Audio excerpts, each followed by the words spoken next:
rest of the members here, starting to my left. Good morning, everybody. Max McCann, citizen representative of St. Petersburg, Florida. Barbara Hazelman, citizen representative for the Pinellas County Commission. Deborah Fix Sanders, council member for the city of St. Petersburg.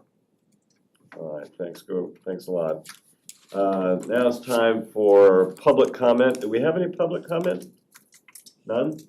All right. Okay, so we'll go on to agenda item 3, which is approve the minutes of the last meeting. Second. We have a motion and a second. All in favor? Aye.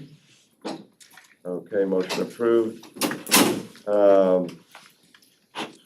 Let's go ahead and go to the next item, 3B, which is Jacob Labutka, going to talk to us about update for the Connected Community Bus Network. All right, thank you, Chair, and good morning, everyone. So once again, my name is Jacob Labutka, Planning Manager here at PSTA. I'm very excited to bring this action item to you today, and also excited this is the second to last time you'll see me give probably the same presentation you've seen 1, 2, 3,000 other times, but really want to make sure that we've had a collaborative, community-driven, and board-driven engagement process, and I really thank you all for your thoughtful engagement on this project over the year and a half plus that we have been working on this. So today, the action item is to recommend approval of the Connected Community Buswork recommendations, and in addition, recommend approval of the federally required service equity analysis that is a requirement of Title VI of the Federal Civil Rights Act. So I know you've probably seen this slide before, but just as a quick, once again, rehash of some of the things we are looking to achieve through the implementation of the Connected Community Bus Network. First and foremost is that, as has been mentioned before, this is a cost-neutral network, so we're making improvements to the network within our existing budget and resources. This plan functions, as the name implies, as a network, which is why we are recommending this as one action item, and we'll be implementing this as one network at one time during the fall service change. And as has been mentioned before, kind of the tenets of this plan are to be clear, consistent, and connected, both to make the system easier to use for our existing riders, but as well as to make it easier for new riders to utilize our system. And as I alluded to in the action item, anytime we do a major service change like this, we are federally required to do a major service equity analysis to ensure that the changes do not create any disproportionate adverse impact for Title VI communities, which under federal statute include low-income communities and minority communities. So that analysis is in your packet, but based on the analysis, this does not create any disproportionate adverse impacts for those communities. So shown here, once again, is a map of the existing network, which I always like to put right before to show the transition to, shown here, the final set of recommendations for the Connected Community Bus Network, which, as shown on the screen, have 6 overarching themes that we sought to implement through this plan. And so as has been discussed before, first and foremost, we are shifting resources since we know that the nature of travel, both nationwide and within our own service area, has changed. So we're taking some weekday resources, particularly some of those extra resources from the peak, and shifting that to expand our service hours both during the week, but also to have service operate 7 days a week, so the majority of our system is consistent in that way. We also know that we are a tourist-oriented market, and so we're looking to improve our services, particularly those that go out to the beach, such as looking at the possibility of deviating our Route 65 on Park Boulevard to serve the beach just south side of Indian Shores, and better staggering and scheduling our beach trolley services out on Clearwater Beach. We have our operated Suncoast Beach Trolley and the Jolly Trolley in Clearwater Beach, so we will schedule that to where we can provide effectively 15-minute frequency out on Clearwater Beach. Next is that we want to capitalize on our premium core routes and expand our offerings of services operating every 15 minutes or better. So we're achieving that both through the rescheduling of the trolley routes I just mentioned and the introduction of the Spark service, which is the red line on the southern end of the map, which would be the Spark service that would operate every 15 minutes, 7 days a week between Grand Central Station and Edgar College.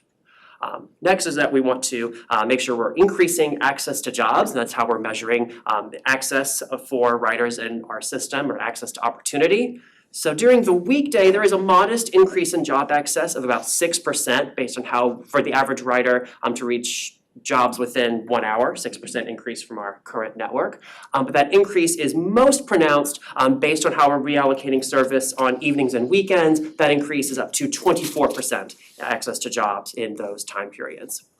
We're also looking to decrease travel time with what we've called time transfers at select locations such as downtown St. Petersburg and Park Street Terminal, where we would schedule buses to arrive within about a 10 to 15 minute window. And this will allow to better facilitate connections between different routes and to decrease travel times and to improve the rider experience, particularly for riders utilizing routes that operate every 30 and especially every 60 minutes. And of course, lastly, as I mentioned, these are cost-neutral recommendations. So since the public hearing last month, I think you'll recall, we had a really great lobby setup where we engaged with a lot of riders and other interested community members and stakeholders. And then, of course, we held the public hearing before the board meeting on February 26th.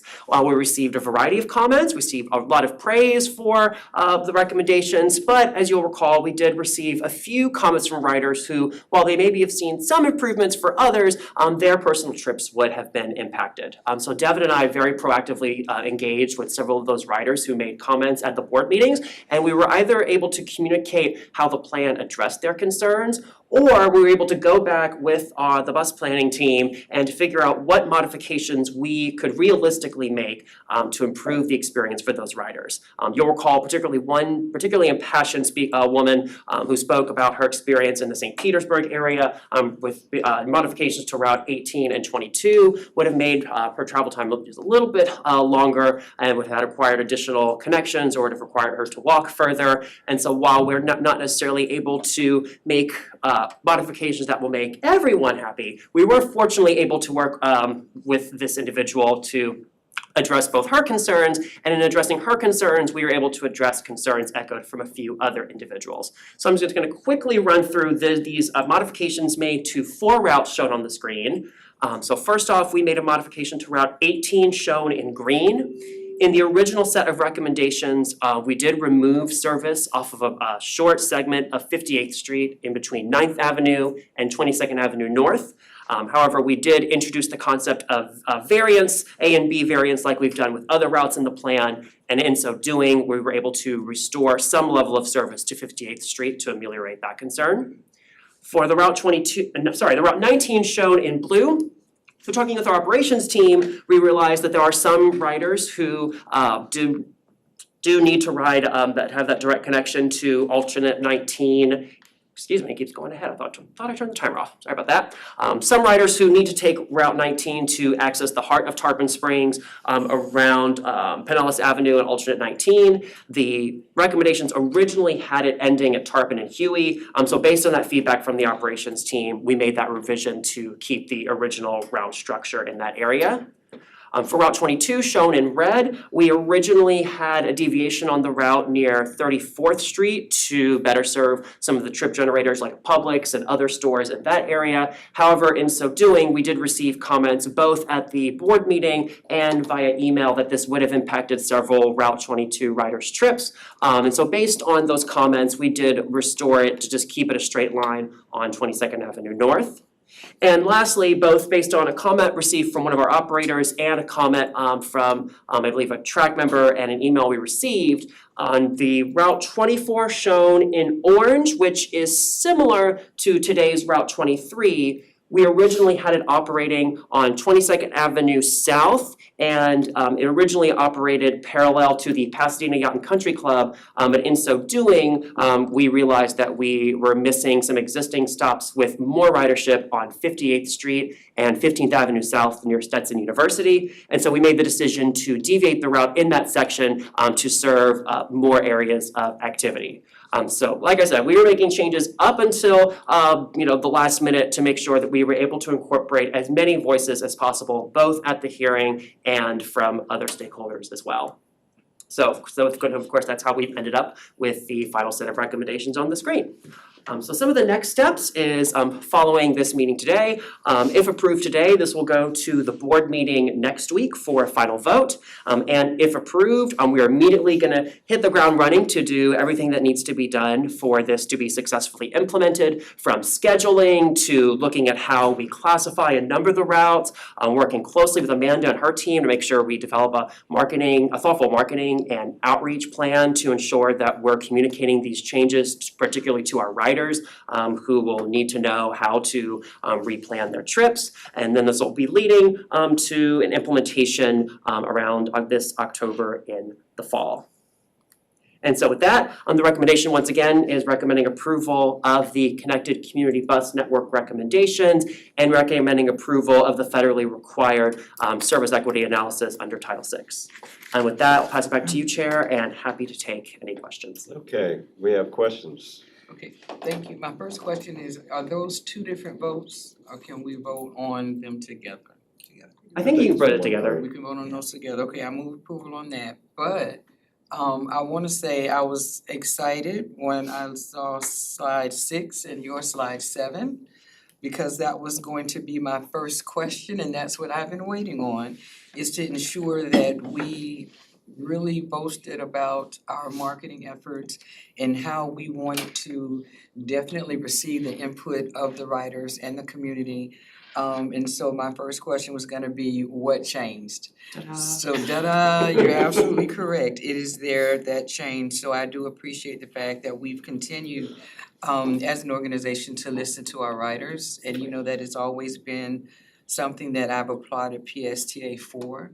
So again, thank you for that. And another question, those that you referred to, those riders, have you reached out to them to let them know that their voices were heard and changes were made? Yes, we've, yes, the answer is yes. I was just trying to make sure, do a mental inventory. I've emailed the individuals who sent their comments via email, and then the woman that came out to the public hearing, Devin, has been in contact with that individual to let her know that we made those changes. Okay. So yes. Thank you so much, great Thank job. Thank you, Chair. And Jacob, maybe let the committee know about the track meeting yesterday. Oh, yes, and then we took this to track yesterday. We had a really good, robust discussion with them, and we really got some, good ideas from them throughout this process, and some of the comments that they've had over the last several weeks were also implemented both in this round of changes and in previous changes we made to the plan. And definitely going to keep them engaged in the implementation process, because they're definitely the subject matter expert in how we can best engage with the riders. And they unanimously recommended it. Excellent, excellent.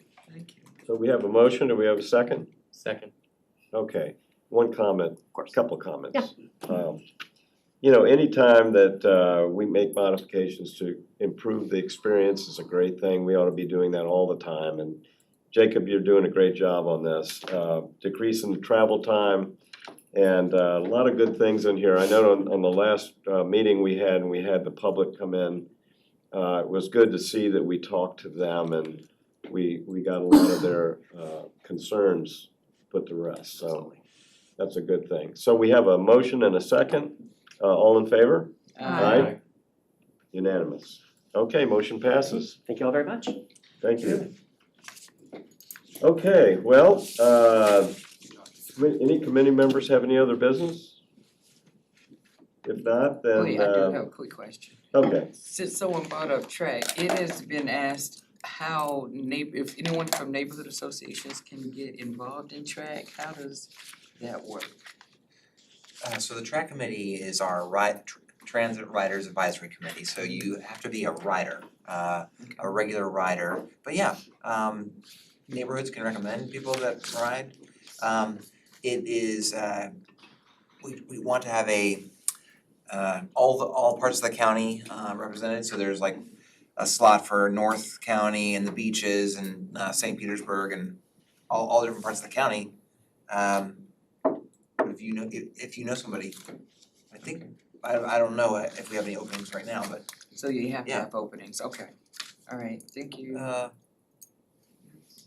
Bob is not here too, no, if there's a. I'll have Bob send you over some more detailed information and criteria. Okay, I did tell them that I would ask, so hopefully they're watching, but okay, thank you. And the feature of being on track Mhm. as a rider is if you come to the meeting, you get a free bus pass. Oh, okay. And It's a good incentive. yeah, Yeah, it is, okay, well, thank you so much.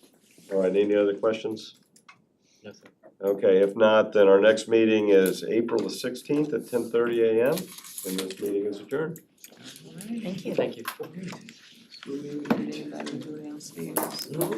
yes, yeah, we wanted Yes. go.